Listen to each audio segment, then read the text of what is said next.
आज मैं आप लोगों के साथ ईद स्पेशल एक ऐसे डिज़र्ट की रेसिपी लेकर आई हूँ कि अगर आपने इसे एक बार ट्राई कर लिया तो डेफिनेटली आप इसके फ़ैन हो जाएंगे। इतना इजी, इतना झटपट से बहुत कम इंग्रेडिएंट्स के साथ बनने वाला ये डिज़र्ट एक बार आप इसे बनाकर देखें, आपको बहुत पसंद आएगा। गुलाब जामुन, रसगुल्ले, बर्फ़ी सब इसके आगे फ़ेल हैं, तो एक बार आप इसे ज़रूर ट्राई करें। इस मीठे को बनाने के लिए 1 कप दूध में 2 टेबल स्पून मैंने मिल्क पाउडर ऐड करा है और इसे डालकर अच्छे से मिक्स करेंगे और उसके बाद ही हम गैस को ऑन करेंगे जब इसके सारे लम्स ख़त्म हो जाएं। साथ में इसमें 2 टेबल स्पून मैंने चीनी ऐड कर दिया और गैस को ऑन कर लिया है। अब इसे हम जब तक कुक करेंगे जब तक चीनी अच्छे से दूध में डिज़ोल्व ना हो जाए और आप देखेंगे इसकी जो कंसिस्टेंसी है वो कितनी अच्छी निकल कर आएगी। थोड़ा सा इसे कुक कर लेंगे और ये इस तरह से जब थिक सा होने लगे तो हम इसमें शामिल कर लेंगे नारियल। थोड़ा सा रेडीमेड जो डेसिकेटेड कोकोनट आता है वो मैंने ऐड करा है, बाकी का मैंने नारियल को हल्का सा ग्रेट करके उसमें शामिल कर दिया है। तो इससे इसका बहुत अच्छा टेस्ट आएगा। दोनों चीज़ों को डालकर बहुत अच्छे से मिक्स करेंगे और इसमें हम कुछ ड्राई फ्रूट्स ऐड कर लेंगे। तो मैंने काजू और बादाम का इस्तेमाल करा है, आप अपने टेस्ट के मुताबिक जो आपको पसंद हो आप शामिल कर सकते हैं और सारी चीज़ों को डालकर अच्छे से मिक्स करेंगे। और बस जब ये इस तरह से एक स्टफिंग की फॉर्म में आ जाए तो फिर हम गैस को ऑफ कर लेंगे और हमारी ये स्टफिंग बनकर तैयार है। इतनी टेस्टी, एकदम लजीज ये बनकर तैयार होती है। इसे अब हम ठंडा कर लेंगे। अब एक पैन में हम शामिल कर लेंगे 1 कटोरी चीनी और 1 कटोरी ही हम इसमें पानी ऐड करेंगे और हम इसकी यहाँ पर चाशनी बनाएंगे। तो चाशनी जो है हमें 1 तार की या 2 तार की नहीं बनानी है, बस हल्का सा ये चिपचिपा सा होने लगे तब तक हम इसे कुक करेंगे। साथ में 2-3 छोटी इलायची को कूट कर ऐड कर दिया है, बहुत अच्छा इससे फ्लेवर आएगा। जब पानी में इस तरह से ये उबाल आने लगे तो हम इसमें शामिल कर लेंगे थोड़ा सा फूड कलर। ये ऑप्शनल है, आप चाहें तो यूज़ कर लें और नहीं तो फिर स्किप भी कर सकते हैं, बट इससे कलर बहुत अच्छा आता है।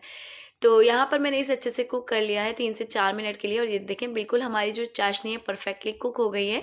इस स्टेज पे गैस को ऑफ करेंगे और 3 to 4 ड्रॉप इसमें हम केवड़ा वाटर ऐड करेंगे और बस इसे थोड़ा सा एक साइड कर लेंगे।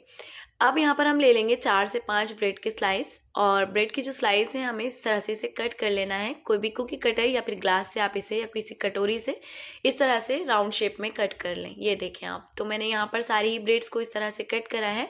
तो मैं तो यहाँ पर ग्लास से कर रही हूँ, अगर आपके पास कुकी कटर है या फिर छोटी वाली बाउल है जिससे आप कट कर सकें तो उसे इस तरह से कर लें।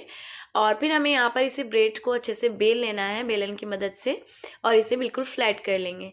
तो सारे ब्रेड्स को एक बार में आप फ्लैट करके रख लें और फिर हम चलेंगे इसके दूसरे स्टेप की तरफ और देखेंगे हमने इसे किस तरह से बनाया। अब हम यहाँ पर ब्रेड का एक एक पीस लेंगे जो हमने राउंड शेप में कट करा है और इसमें स्टफिंग को अप्लाई करेंगे। थोड़ा सा बीच में और साइड्स में आप इसे अप्लाई कर लें और बहुत ज़्यादा कॉर्नर्स तक मत करें क्योंकि हमें उस पर पानी लगाना है ताकि ये बहुत अच्छे से सील हो जाए। तो दूसरी ब्रेड इस पर रखने के बाद इस तरह से इसे आप बिल्कुल सील कर दें और अच्छे से पानी लगा लें ताकि स्टफिंग बिल्कुल भी बाहर नहीं आए। तो इसी तरह से सारी ब्रेड्स में हम स्टफिंग को फिल करेंगे और बहुत ही टेम्पटिंग ये मीठा बनकर तैयार होता है कि अगर आपने इसे एक बार बना लिया तो हर कोई इसकी रेसिपी पूछने पर आपसे मजबूर हो जाएगा क्योंकि ब्रेड से इतना टेस्टी और इतना अच्छा डिज़र्ट तो मुझे नहीं लगता कि कोई आज तक बना पाया होगा।